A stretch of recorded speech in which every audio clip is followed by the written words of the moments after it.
भारत के एक फैसले से दुनिया में हलचल है। अमेरिका जैसे मुल्क में ग्रोसरी स्टोर के बाहर लंबी लाइन लग गई। हर शख्स चावल के ज्यादा से ज्यादा पैकेट खरीद लेना चाहता है। वजह है चावल निर्यात पर भारत का लगाया गया बैन, और इस बैन से दुनिया में चावल की किल्लत। रूस यूक्रेन युद्ध के कारण दुनिया के कई मुल्कों में अन्न की सप्लाई कम हो गई है।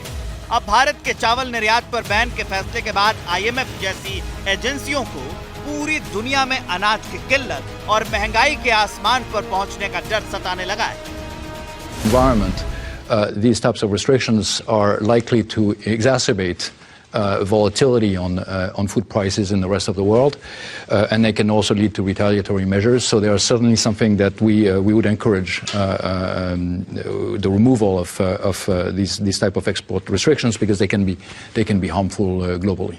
And we're still assessing where we're going to land, but we would be thinking that somewhere in the range of 10-15% increase in prices of grains is a reasonable estimate, although we'll have to see exactly how this is going to unfold. दरअसल भारत ने 20 जुलाई को गैर बासमती किस्म के सफेद चावल के निर्यात पर बैन लगा दिया। भारत के कुल चावल निर्यात में गैर बासमती किस्म के सफेद चावल की हिस्सेदारी 25% है। दुनिया के चावल निर्यात में भारत की हिस्सेदारी 40% तक है।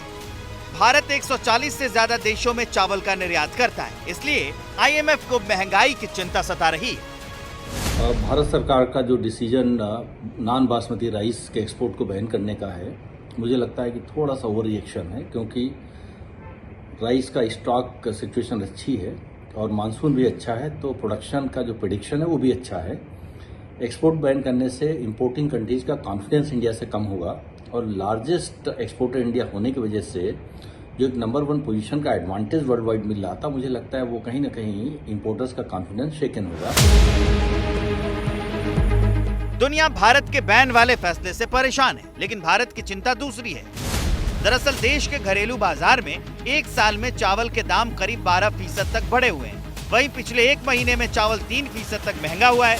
चावल पर बैन की असली वजह यही है। सरकार नहीं चाहती कि चावल के दाम भी टमाटर की तरह आसमान पर पहुंच जाए। वजह क्या लगती है आपको? असल में देखिए कि हमारे देश में चावल के दाम लगातार बढ़ रहे हैं, और जो खाद्यान्न स्टॉक है हमारे सेंट्रल पूल में, वो भी 5 साल के निचले स्तर पर है 1 जुलाई के हिसाब से। अब सवाल है कि क्या देश में चावल का स्टॉक इतना है कि हम निर्यात भी करते रहें और घरेलू कीमतों पर भी नियंत्रण रख सकें। जो कीमतें हैं वो 10% से ज़्यादा बढ़ी हैं चावल की कीमतें देश में, लेकिन ये भी सच है कि भारत दुनिया का सबसे बड़ा चावल निर्यातक देश है। भारत के इस फैसले से दुनिया में फिलहाल खलबली है, लेकिन देश में महंगाई नहीं बढ़े और आम आदमी को वाजिब दाम पर चावल मिलता रहे, इसके लिए ये फैसला जरूरी है।